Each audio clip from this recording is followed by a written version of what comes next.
என்னவா இருக்கும்? திரு வந்து அமைதியா உட்காந்து திருமா என்ன அப்படின்னு பாட்டு சைலண்டா ஒரு பொறுமையா உட்காந்து ஸ்கூல் கிளம்பலையா? 8 மணி ஆயிடுச்சு. ஏன் ஸ்கூல் போல?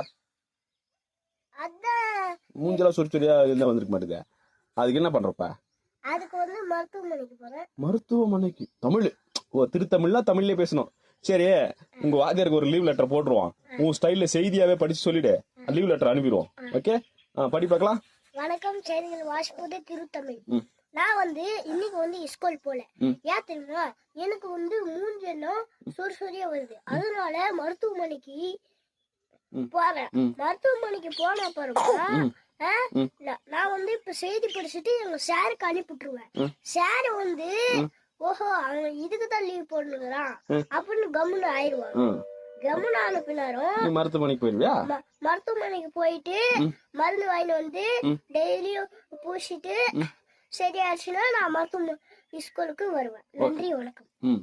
அப்ப வந்து உங்க வாத்தியாருக்கு லீவ் லெட்டர் இப்படிதான் அனுப்பணும்ன்ற. ஆமா, உங்க வாத்தியாருக்கு முன்னாடி ஷேர் பண்ண போறேன்டா. சரியா? ஓகே.